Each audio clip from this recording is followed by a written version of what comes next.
Hello everyone. पिछली class में हमने नीट 2019 का जो पेपर था उसके लगभग 37 क्वेश्चंस तक वी हैड डिस्कस्ड, राइट। तो आज इस पेपर को हम ख़त्म करेंगे। Let's keep it short and आज इस पेपर को हम ख़त्म करते हैं। तो 38वां क्वेश्चन जो है 38th क्वेश्चन वो आपके सामने है। A small hole of area of cross section 2 mm square is present near the bottom of a fully filled open tank of height 2 meter. Taking G equal to 10 meter per second square, the rate of flow of water through the open hole would be nearly. तो ये है आपका question. तो आपको rate of flow निकालना है, ठीक है, कि कितना होगा। तो आइए सबसे पहले हम इसकी थ्योरी समझते हैं। जी हाँ जी, तो देखिए ये एक टैंक है, हाइड्रोडायनेमिक्स का क्वेश्चन है ये। और इस टैंक में चलिए हम लोग थोड़ा पानी भर देते हैं ना। तो ये देखिए ये फ्री सरफेस ऑफ वाटर हो गया और इसमें हमने थोड़ा पानी भर दिया, ठीक है। अब इसमें एक छोटा सा हम ओरिफिस बनाएंगे। ओरिफिस मीन्स ए स्मॉल होल। ओरिफिस मीन्स ए स्मॉल होल जिससे कि ये पानी बाहर निकलेगा। तो ये देखिए हमने एक छोटा सा यहाँ पे ओरिफिस छोड़ दिया लास्ट पॉइंट। अब यहाँ से जिस वेलोसिटी से पानी निकलता है ना, ऐसे ऐसे, उस वेलोसिटी को हम कहते हैं वेलोसिटी ऑफ इफ्लक्स। क्या कहते हैं उसको? Velocity of efflux. तो छेद जो है उसको ओरिफिस बोला जाता है और वेलोसिटी को बोला जाता है वेलोसिटी ऑफ इफ्लक्स। तो आइए हम इस वेलोसिटी ऑफ फ्लक्स का फॉर्मूला समझ लेते हैं कितना होता है। यही नहीं, जो एरिया ऑफ क्रॉस सेक्शन यहाँ पे बना हुआ है होल का, वो दिया हुआ है क्वेश्चन में, उस पे बाद में जाएंगे। तो हम जो फॉर्मूला ड्राइव कर रहे हैं, since we are doing it for NEET and medical purpose, तो हम ये मान के चलेंगे कि ये जो एरिया ए है होल का, area of hole, area of hole जो है वो हम ये मान के चलेंगे कि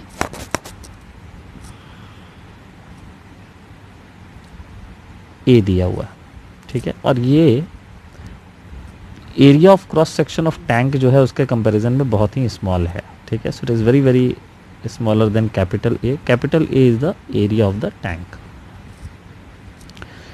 इस अजम्पशन के साथ हम इसको डिराइव कर रहे हैं।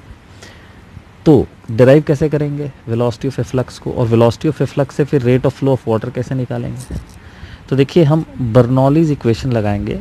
और कहाँ कहाँ लगाएंगे? हम बर्नौली इक्वेशन लगाएंगे यहाँ पे और यहाँ पे, यानी इस ओरिफिस के जस्ट अंदर और जस्ट बाहर, ठीक है। So I am writing that we are using Bernoulli's equation at A and B. अब देखिए ए पे मान लीजिए कि पानी का जो डेप्थ दिया हुआ है वो h दिया हुआ है। तो ए पे पानी स्टैटिक है वहाँ पे। तो बर्नौलीज थ्योरम में क्या लिखते हैं हम लोग? हम ए का प्रेशर लिखेंगे, हम ए का potential energy per unit volume लिखेंगे जिसको कि हम रो जी एच ए बोलते हैं, और हम kinetic energy per unit volume लिखते हैं, है ना, half rho V A square. यानी किसी भी पॉइंट पे या किसी भी सेक्शन पे pressure, potential energy per unit volume और kinetic energy per unit volume का जोड़ बराबर होता है। ये कहता है बर्नौली थ्योरम।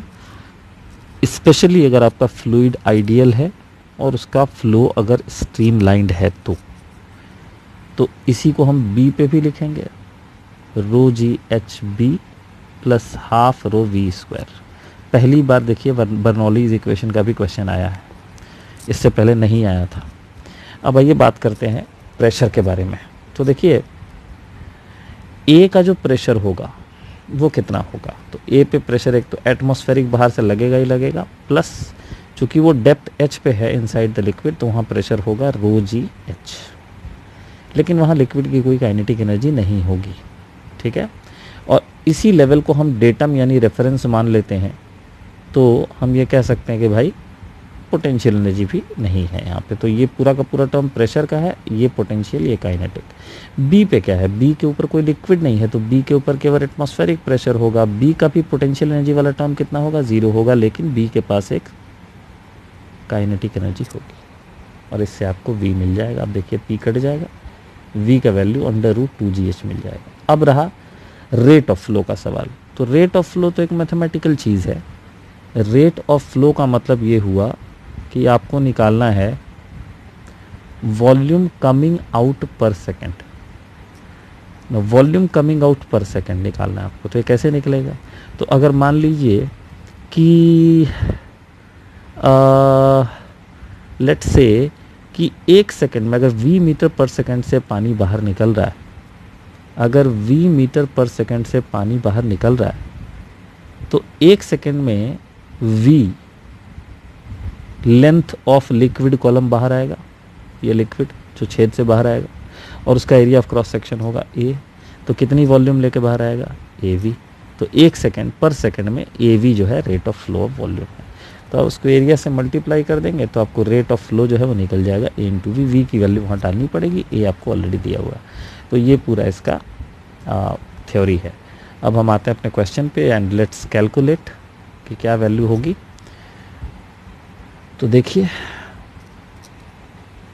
तो भाई साहब ऐसा है कि let's take the screenshot first. Area of cross section is given and area of cross section is 2 and height is also given. Height is 2, that is millimeter square, this is meter, this is g is 10, the rate of flow out of the whole will be, ठीक है। तो rate of flow अभी हमने कितना पढ़ा था बताइए, what was dv by dt, just now we did it, so it is v into velocity of a flux which is under √2gh. now what is v, so v is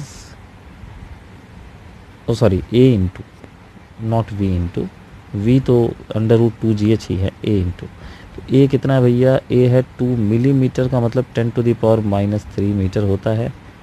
तो millimetre square का मतलब इसका हो जाएगा square, अब ये metre square आ गया, नहीं सही है ना, mm स्क्वायर, और अंडर रूट में लिखेंगे 2 इंटू 10 इंटू हाइट कितना भैया 2। तो अंदर में कितना आया, अंदर में आया 40, 2 बाहर आ जाएगा। सो बेसिकली इट इज़ 2 2 जा 4 इंटू 10 की पावर -6 इंटू √10। √10 की वैल्यू 3.2 के आसपास होती है। तो 12.2 into 10 to the power 12 point something into 10 to the power -6। थोड़ा सा हेजी है पेपर, ये वाला करेक्ट आंसर लग रहा है मेरे को, आंसर नंबर 1, ठीक है। So let's save this. अब हम आते हैं अगले क्वेश्चन पे, ठीक है, ये पेज हो गया, अगला पेज निकालते हैं। अब देखिए ये एक सर्किट बना हुआ है और इस सर्किट के अंदर, ठीक है, यहाँ पे एक वोल्टेज लगा हुआ है, देखिए 6 वोल्ट का 6 वोल्ट का यहाँ सप्लाई दिया जा रहा है। यहाँ पे एक रेजिस्टेंस है और ये बल्ब के थ्रू, देखिए एलईडी लिखा है यहाँ पे, बल्ब के थ्रू और इस रजिस्टर के थ्रू होते हुए ये जा रहा है अर्थिंग में। अर्थिंग माने यहाँ पे वोल्टेज 0 वोल्ट हो गया, समझ रहे कि नहीं। और यहाँ 2 स्विच लगे हुए हैं, एक का नाम A है और एक का नाम B है।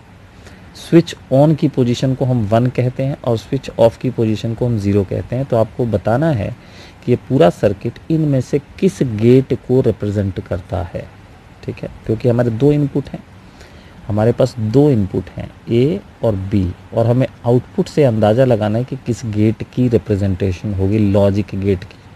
तो देखिए ए और बी के जो ऑप्शन हमारे पास हैं वो हैं 4, A1, A1, A0, A0, B1, B0, B1, B0। अब इन 4 ऑप्शन के लिए y का क्या ऑप्शन मिलता है ये हम निकालेंगे तो हमें गेट का पता लग जाएगा। ठीक है, तो ऐसा है कि देखिए, अच्छा y आउटपुट का 1 किसको माना जाएगा, आउटपुट का 1 किसको माना जाएगा, आउटपुट का 1 माना जाएगा जब ये बल्ब जलेगा, एलईडी ब्लिंक करेगा। भाई एलईडी ही तो सिग्नल है ना, तो जलेगा तो 1 माना जाएगा। अब आप देखिए ये जलेगा कब, ये बल्ब तब जलेगा जब करंट इस वायर से होकर जाएगा, इस वाले वायर से करंट होकर जाएगा। तो इस वाले वायर से करंट होकर जाने के लिए ये ज़रूरी है कि बल्ब को शॉर्ट सर्किट ना किया जाए। अगर आपने एक बल्ब लगाया हो और बल्ब को आपने मान लीजिए किसी सप्लाई से जोड़ा हो और सप्लाई से जोड़ने के बाद आप उसमें करंट दौड़ा रहे हों, लेकिन इसी में अगर आपने एक वायर लगा दिया यूं, तो भाई साहब बल्ब में करंट नहीं जाएगा, तब ये बल्ब शॉर्ट सर्किट हो जाएगा। सारा का सारा सर्किट का जो करंट है वो इस लूप से होके निकल जाएगा। ऐसे मेरी बात समझ में आ रही है आपको? हैं, तो सारा का सारा सर्किट मतलब लूप से करंट निकल जाएगा, ऊपर वाले लूप में कुछ जाएगा ही नहीं।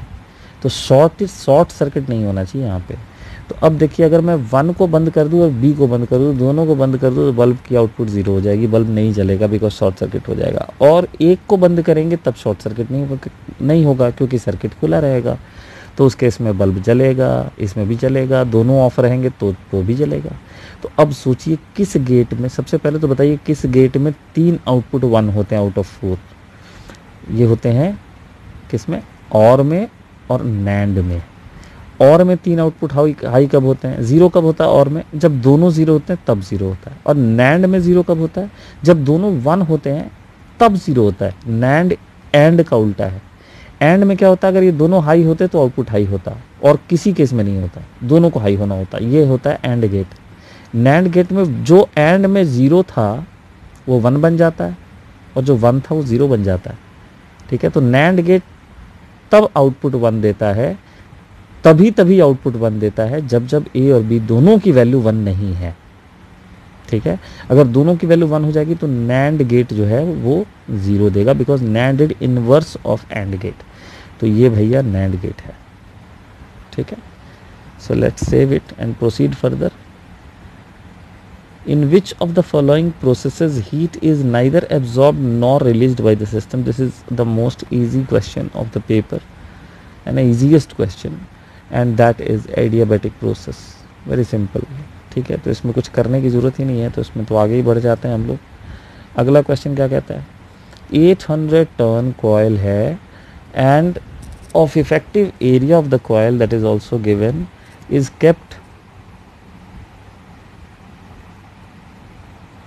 kept perpendicular to the magnetic field 5 into 10 to the power minus 3 when the plane of the coil is rotated by 90 degree around any of the coplanar axis in 0.1 second. The EMF induced the secondary coil will. ठीक है, तो पहले मेरे को भाई साहब करने दीजिए इसको एक्सप्लेन। तो आइए पहले हम आते हैं एक्सप्लेनेशन में। देखिए, ये एक कॉइल है और ये कॉइल रखा हुआ है मैग्नेटिक फील्ड के अंदर। तो थोड़ा अलग बनाते हैं। तो भाई साहब मान लीजिए कि इस रीजन में जो मैग्नेटिक फील्ड है वो ऐसे है, ऊपर की तरफ है। ठीक है, और आपका जो कॉइल है वो कुछ यूं है कि उसका प्लेन का परपेंडिकुलर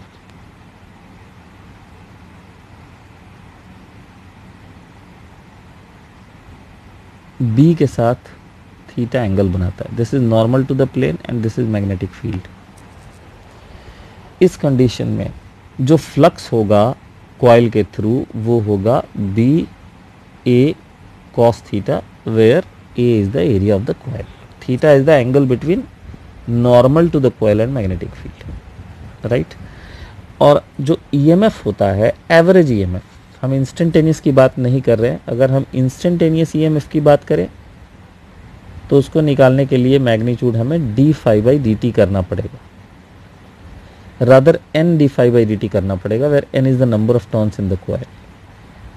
तो दैट्स इट। अब इसमें जो भी बी ए में जो भी वेरिएबल हो उसको यहाँ पुट करिएगा, फ्लक्स में जो वेरिएबल हो उसका डिफरेंशिएशन होगा।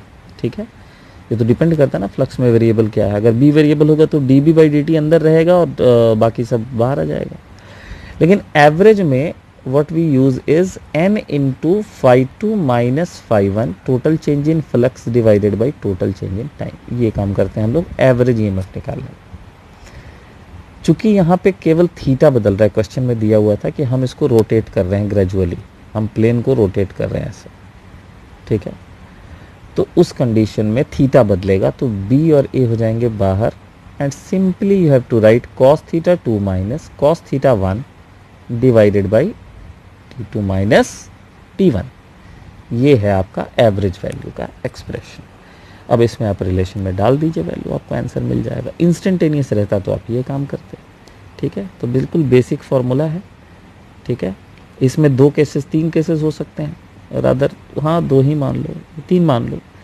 देखो पहला केस है जिसमें कि B है फंक्शन ऑफ टाइम, तो अगर B फंक्शन ऑफ टाइम है तो आपका EMF का मैग्नीट्यूड आएगा, ए बाहर आ जाएगा। You have to write d V by d t and N A cos theta will be outside the differential term, right. अगर खुदा ना खास्ता एरिया आपका फंक्शन ऑफ टाइम है तो यही काम एरिया के साथ होगा। Area exposed to the magnetic field अगर फंक्शन ऑफ टाइम है। ठीक है, और अगर थीटा वेरिएबल हुआ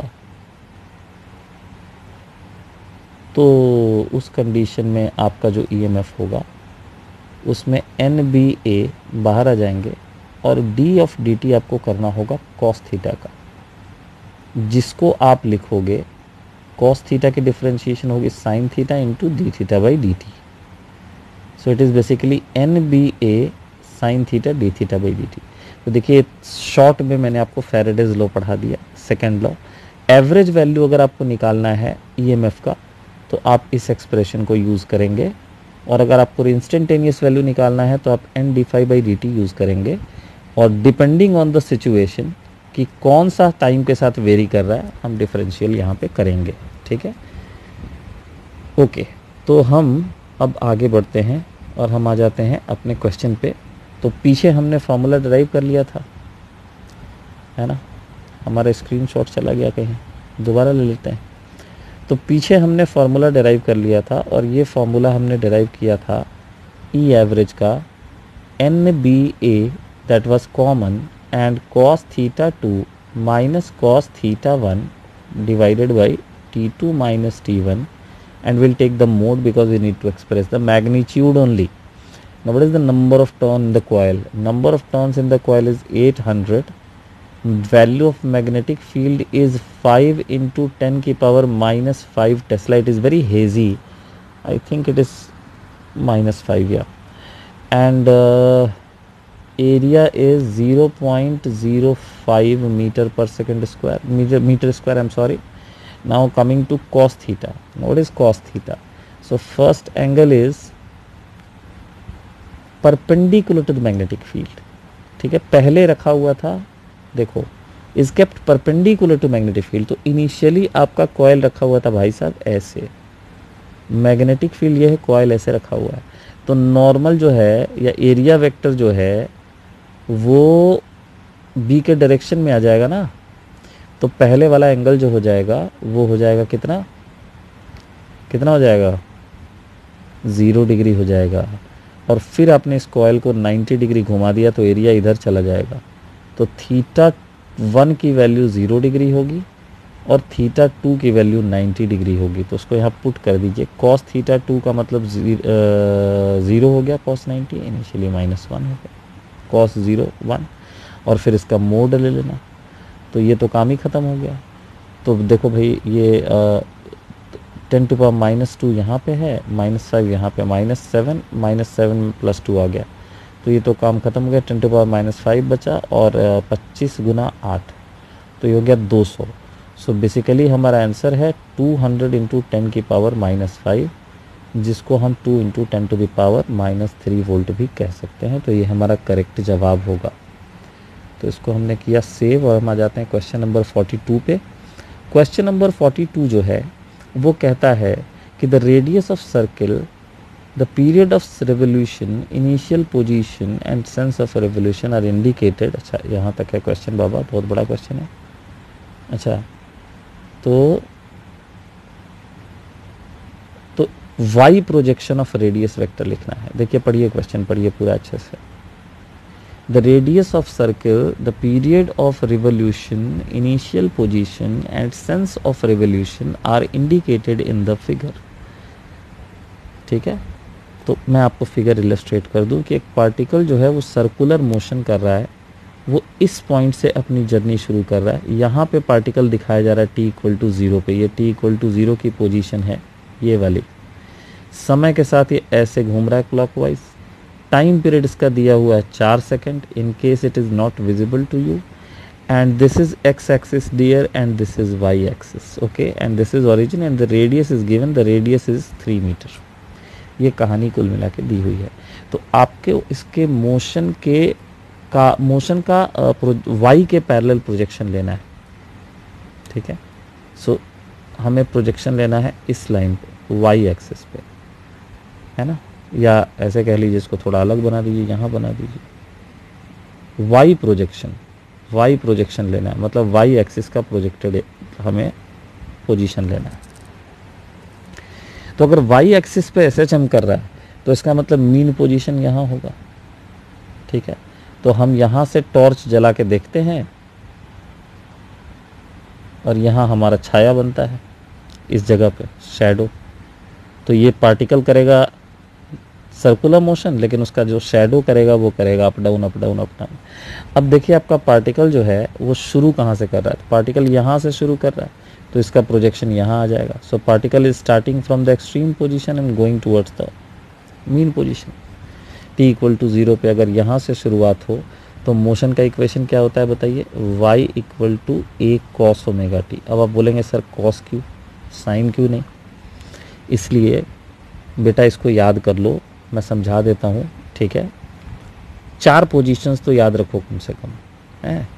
अगर पार्टिकल की शुरुआत मीन पोजीशन से होके पॉजिटिव डायरेक्शन में हो रही है तो समझ लीजिए आपका इक्वेशन जो है वो x = a sin ωt है या y = a sin ωt है। t=0 पुट करोगे तो साइन 0 0 आएगा। सो इट विल जस्टिफाई कि t=0 में इसका x 0 था। समझ रहे हो कि नहीं समझ रहे हो? और अगर आपका पार्टिकल मीन पोजीशन से शुरू करके और नेगेटिव डायरेक्शन में जा रहा है तो आपका इक्वेशन लिखना होगा x = a sin ωt, लेकिन आपको माइनस लगाना होगा, क्योंकि जैसे ही टाइम की वैल्यू आप डालना शुरू करेंगे आपका आंसर पॉजिटिव आने लगेगा, लेकिन इसका इनिशियल डिस्प्लेसमेंट नेगेटिव डायरेक्शन में। ठीक है, तो इन दोनों के बीच में पाई का फेज डिफरेंस है। आधे चक्कर के बाद पहला वाला दूसरे की पोजीशन में आएगा। तो वैसे भी सोच लीजिए कि अगर ωt में हम पाई को ऐड कर दें तो क्या होता है, माइनस बाहर आ जाएगा ना। ठीक है,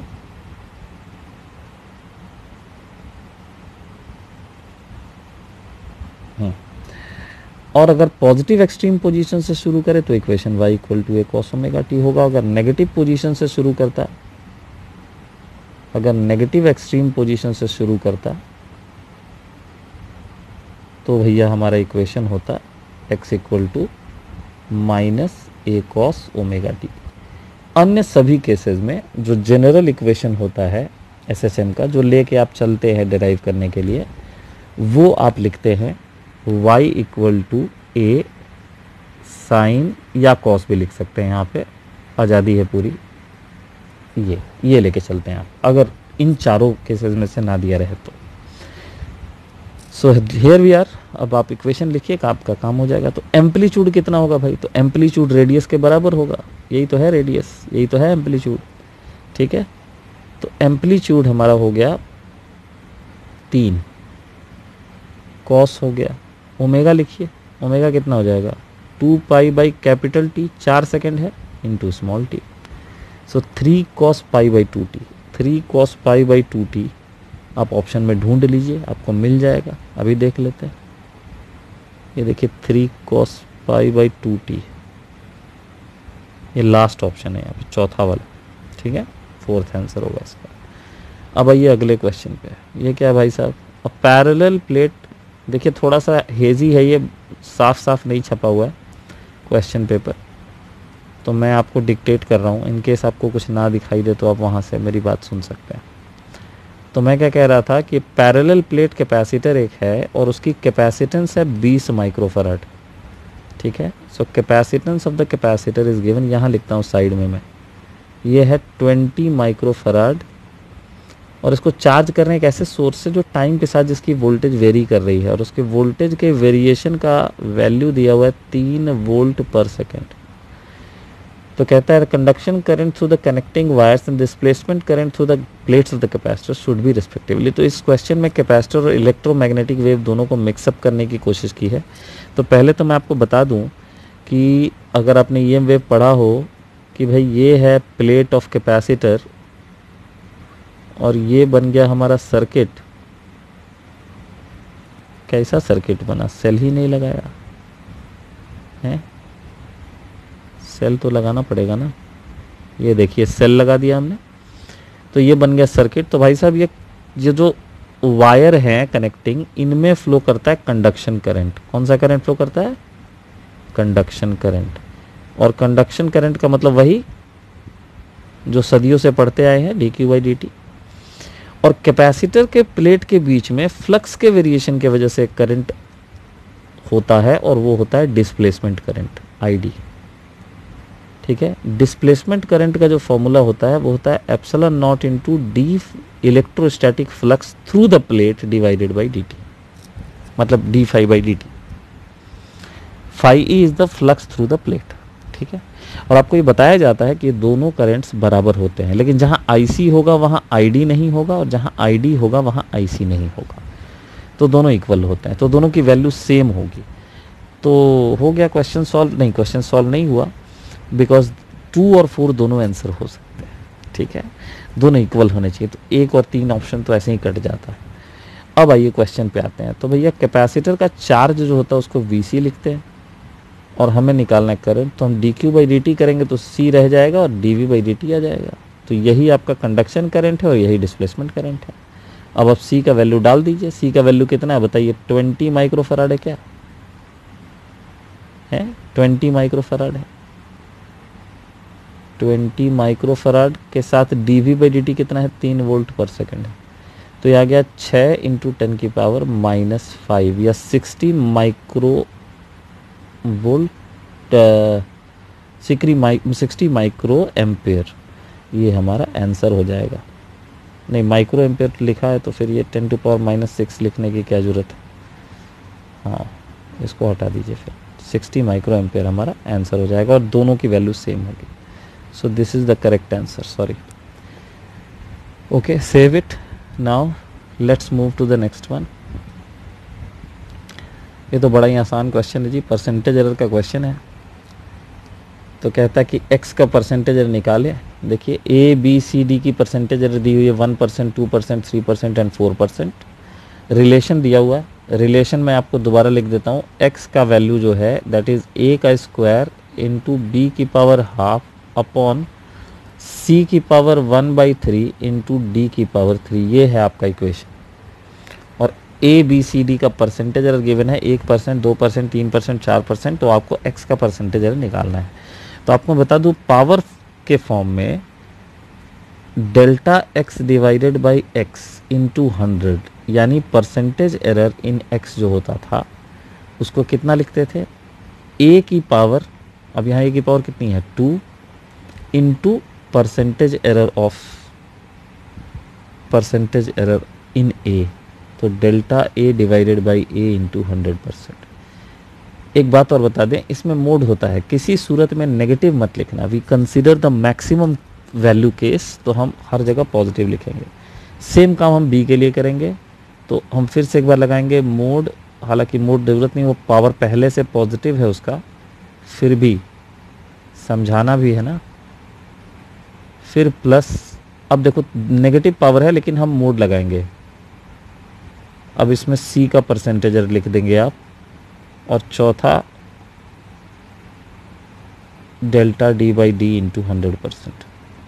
बहुत आसान है, ये काम करना है आपको। तो आपका फाइनल आंसर क्या आएगा बताइए? तो फाइनल आंसर आएगा, डू सम स्पेस मैनेजमेंट, या फाइनल आंसर क्या आएगा?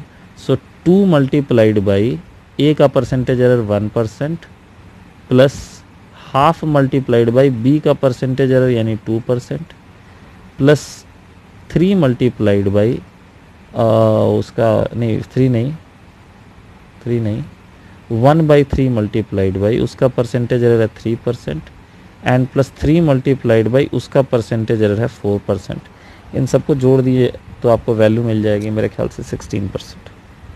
सेकंड ऑप्शन होगा, ठीक है। अब आइए नेक्स्ट क्वेश्चन पे, और ये लास्ट क्वेश्चन है पेपर का, और आज यहीं तक करेंगे। अगली क्लास में फिर कोई नया पेपर लेके आऊँगा, कुछ नई बातें करेंगे उस क्लास में, ठीक है। तो देखिए, एक cylindrical conductor of radius r है और उसमें कांस्टेंट करंट फ्लो कर रहा है, तो उसका प्लॉट बनाना है किसका? मैग्नेटिक फील्ड B, और उसकी डिस्टेंस जो पॉइंट की है वो सेंटर से D लेनी है, from the centre of the conductor is correctly represented. आइए, ये थ्योरेटिकल है, इसको मेरे को समझाना पड़ेगा, तो इसमें 2-3 क्वेश्चन के बराबर मेहनत लगेगा। पहले समझाऊं कि क्वेश्चन है क्या। देखिए सर, क्वेश्चन ये है कि एक है आपके पास सिलेंडर, लेकिन इस सिलेंडर जो है वो है infinite current carrying cylinder, infinite current carrying cylinder, कुछ यूं, सही है। और इस सिलेंडर में से करंट निकल रहा है बाहर की तरफ, ऐसे ऐसे ऐसे ऐसे, इस तरह से इसके पूरे क्रॉस सेक्शन से करंट बाहर आ रहा है। करंट की वैल्यू है I। अच्छा, अब समझो, अब इस सिलेंडर का ये एक्सिस है, ठीक है, ये इसका एक्सिस है, और इस सिलेंडर की अपनी रेडियस है कैपिटल R, ठीक है। अब आपको मैग्नेटिक फील्ड निकालना है। कहाँ कहाँ निकालना है मैग्नेटिक फील्ड? 3 पॉइंट्स पे मैग्नेटिक फील्ड निकालना है आपको। एक, एक्सिस से D डिस्टेंस इनसाइड पे, ठीक है, बल्कि 2 ही पॉइंट लीजिए चलिए, और दूसरा एक्सिस से D डिस्टेंस पे लेकिन आउटसाइड, ठीक है, B। इन 2 पॉइंट्स पे आपको फील्ड निकालनी है, ठीक है। ये काम करना है हमें। इसको ज़रा हम लोग सेम लाइन पे बना दें तो मज़ा ज़्यादा आएगा देखने में। ऐसे ऐसे ऐसे, ये हो गया B, ये भी D डिस्टेंस पे, लेकिन दोनों देखो D से हम लोग डिनोट कर रहे हैं, लेकिन दोनों D सेम नहीं है, दोनों D अलग अलग है। ये वाला D R से कम है और ये वाला D R से ज़्यादा है, ठीक है। अब इसको सॉल्व करने के लिए हम बनाएंगे ampere loop, ampere circuital law लगाएंगे यहाँ पे। तो 2 एम्पेयर लूप बनाएंगे। पहला लूप जो बनाएंगे वो A से पास करता हुआ बनाएंगे S, और दूसरा लूप जो बनाएंगे वो हम बनाएंगे इससे बनाते हैं, वो B से पास करता हुआ बनाएंगे ऐसे ऐसे, और इसमें एम्पेयर सर्किटल लॉ लगाएंगे, ठीक है। तो अब आइए देखिए, हम इसका फ्रंट व्यू बनाते हैं, यानी क्रॉस सेक्शनल व्यू, ठीक है। क्रॉस सेक्शनल व्यू अगर हम इसका बनाएं तो ये सिलेंडर हमें कुछ यूं दिखेगा, सर्किल की तरह,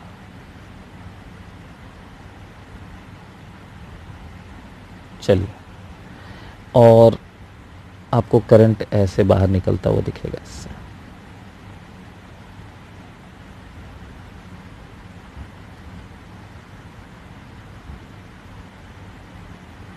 लेट्स मेंटेन द कलर क्या बोलते हैं, कोड जो हमने लिया है, तो हम वो कोडिंग फॉलो करेंगे। ठीक है, कृपया ध्यान दें।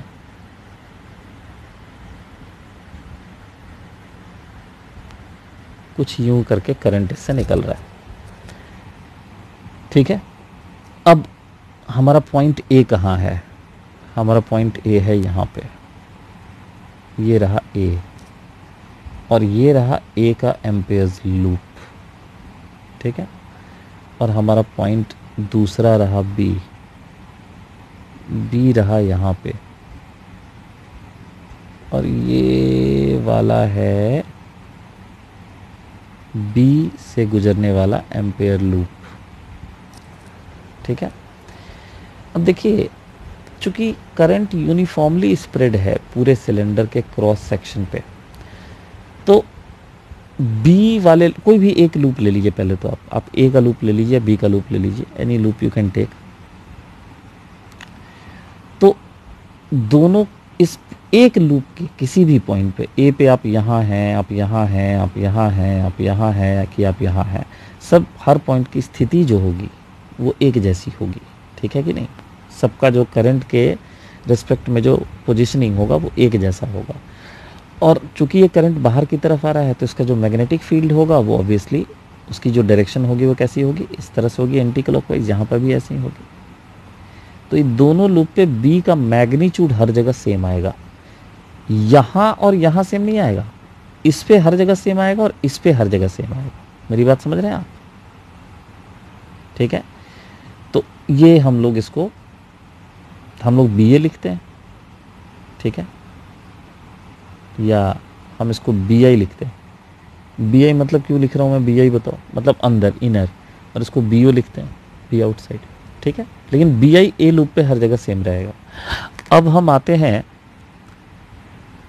डीएल वेक्टर पे, तो डीएल एंटी क्लॉकवाइज लिया जाता है। तो डीएल और बी के बीच में देखिए दोनों ही लूप पे आपका एंगल हो जाएगा 0। तो एम्पियर सर्किट लॉ क्या कहता है भैया? कहता है integration of B dot d L जो होगा that is equal to mu nought into I threading out of the loop. ये कहता है ना। अब आइदर ऑफ लूप्स पे, दोनों में से किसी पे लगा दे, आइदर ऑफ लूप्स पे आपका ये वाला क्वांटिटी जो हो जाएगा वो हो जाएगा बी डी एल कॉस 0। भले ही एक में बी की जगह b1 होगा, एक में बी की जगह b2 होगा। ठीक, जिसको कि आप बड़े आराम से b इंटू 2πd लिख सकते हैं। d कैसे आया भाई? तो इन दोनों लूप्स की डिस्टेंस हमने, रेडियस हमने कितनी मानी है? d मानी है। हालांकि दोनों में कंडीशन लगा हुआ है, एक में d कैपिटल R से बड़ा है और दूसरे में d कैपिटल R से छोटा है। कैपिटल R बोले तो रेडियस ऑफ द सिलेंडर। ठीक है, अब रहा mu nought into I threading. अब दोनों केस में आई थ्रेडिंग अलग अलग होगा। तो ये हमारा मेन इक्वेशन हो गया। अब इसको लेके हम आ जाते हैं सबसे पहले फॉर ए। ए में आई थ्रेडिंग का वैल्यू कितना होगा? देखिए टोटल करंट आई बिखरा हुआ है capital pi R square area में, और आपको चाहिए पाई डी स्क्वायर एरिया से कितना करंट बाहर आ रहा है कि नहीं? आपको जो करंट चाहिए वो किस एरिया से चाहिए सर? आपको चाहिए सर इस एरिया से। बोले सही है ना? तो इसकी एरिया तो पाई डी स्क्वायर ही होगी ना, समझ गए? चलिए, तो ये यहाँ डाल दीजिए इक्वेशन में, तो बताइए क्या आएगा? क्या आएगा बताइए जल्दी से। तो यहाँ आ जाएगा महाराज b इंटू 2πd, और यहाँ आ जाएगा महाराज i into D square divided by capital R square. Pi pi तो कट जाएगा। तो आपका उत्तर जो आया, और यहाँ बी आई आएगा, बी आई का आंसर आ गया mu not I D divided by 2πr square, जो कि d के डायरेक्टली प्रोपोर्शनल है। अब यही काम अगर हम b के लिए करें फॉर पॉइंट b, तो हमारा आई थ्रेडिंग के तौर पे तो पूरा आई आ जाएगा। देखिए b वाले लूप में तो सिलेंडर का सारा करंट आ गया है कि नहीं? तो हमारा इक्वेशन क्या होगा? b outside into 2πd equal to mu nought into complete value of i, and hence b outside is mu nought i divided by 2πd, and it is inversely proportional to d। तो अब सोचिए, अब हम बनाते हैं इसका graph B और D के बीच में, ठीक है। तो ग्राफ कहता है कि भैया जब तक आप R रेडियस के अंदर हैं तब तक आपकी जो मैग्नेटिक फील्ड है वो डायरेक्टली प्रोपोर्शनल है D के। अभी प्रूव करा है आपको, अंदर में डायरेक्टली प्रोपोर्शनल होता है। Formula being mu nought I divided into D divided by 2 pi R square, ये आपके B का वैल्यू है इनसाइड में। और जैसे ही आप R रेडियस के बाहर आएंगे तो इन्वर्सली प्रोपोर्शनल हो जाएगा, तो ग्राफ ऐसे बन जाएगा। यहाँ जो फॉर्मूला एप्लीकेबल है B equal to mu nought I divided by 2 pi D। और इस दौरान जो सबसे ज़्यादा वैल्यू आएगी वो आएगी कहाँ पे, वो आएगी यहाँ पे। यानी जब यहाँ वैल्यू R होगी, वो निकालने के लिए आप इसका भी यूज़ कर सकते हैं और इसका भी यूज़ कर सकते हैं। बस D की जगह कैपिटल R डाल दीजिए, काम हो जाएगा आपका। तो ये आ जाएगा mu nought into I divided by 2 pi R। तो ये रहा ग्राफ, ये रहा पेपर हो गया सॉल्व। अगली जो क्लास है उसमें हम कोई अगला पेपर लेंगे या फिर कोई टॉपिक डिस्कशन कर लेंगे, दैट आई विल डिसाइड क्या करने का है। तो ये हमारा पिछले 2019 का पेपर था जिसको हमने thoroughly topic by topic solve किया और थोड़ी बहुत थ्योरी भी हमने डिस्कस की जहाँ पर भी जैसी ज़रूरत थी वैसी, ठीक है। तो आज का तो बस क्लास यहीं पे होगा, अगली क्लास में हम फिर मिलेंगे। Take care everybody, good bye.